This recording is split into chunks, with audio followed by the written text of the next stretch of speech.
실화기다. 저승사자입니다. 저는 원래 귀신의 존재를 믿지 않았습니다. 하지만 이 사건을 겪고 난 후 저는 아마 귀신이 있을 거라는 생각을 하게 되었습니다. 12년 정도 전의 이야기입니다. 부산이라 사투리가 섞여 있는 점 양해 바랍니다. 저는 할아버지와 참 친하게 지냈었습니다. 3명 있는 손자들 중 막내였던 저에게만 유독 정을 주시고 예뻐해 주셨죠. 그런데 저는 고등학교 3학년이 될 즈음 할아버지가 몸 상태가 점점 안 좋아지셨습니다. 예전에는 가볍게 다니시던 거리도 숨이 차서 움직이지 못하게 된 것인 겁니다. 결국에는 매일 나가시다가 노인정에도 못 가시고 집에만 누워만 계시게 되었습니다. 담배를 많이 피셨던 때문인지 폐가 안 좋아지신 때문이었습니다. 어머니는 매일 일을 마치시고 돌아오셔서 할아버지의 병수발을 드셨지만 할아버지의 몸은 나날이 말라갈 뿐이었습니다.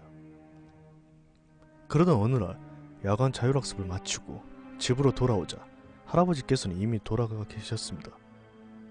그런데 문득 그 전날 어머니께서 저에게 하신 말씀이 떠올랐습니다. 진아, 내일은 일찍 온나. 저는 그 말을 듣고도 대수롭지 않게 넘겼었습니다. 하지만 뭔가 이상해서 장례를 다 치른 뒤 어머니에게 그 이유를 물어봤습니다. 엄마, 그 이야기 왜 했던 거야? 알고 보니 어머니는 그 이야기를 저뿐만이 아니라 아버지께도 내일 하루는 어디 가지 말고 할아버지 곁에 있어달라고 하셨다고 합니다. 그런데 그 이유가 놀라웠습니다.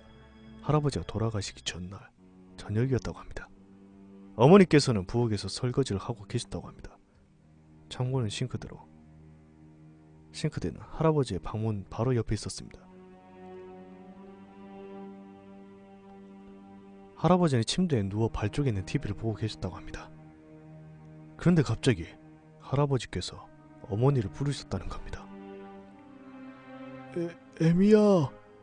소리를 듣고 어머니가 할아버지의 방으로 들어가자 할아버지께서는 발쪽 침대와 TV 사이를 손으로 가리켰다고 합니다. 애미야, 저기 저 사람이 서 있네.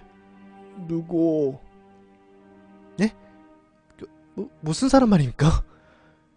저기 저 사람 한 명 서서 내를 보고 있는데. 하지만 어머니에게는 아무것도 보이지 않았다고 합니다. 어머니는 이상하다 싶어 가족들에게 말하셨던 것입니다. 어머니는 그게 저승사자라고 생각하신 거죠. 지금도 저는 그것이 저승사자인지 아니면 다른 무엇인지 잘 모르겠습니다.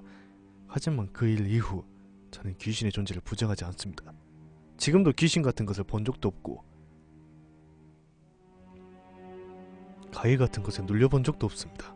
하지만 그 사건을 생각하며 눈에 보이지는 않지만 주위에서 우리와 함께 하고 있을 거라는 생각이 드네요.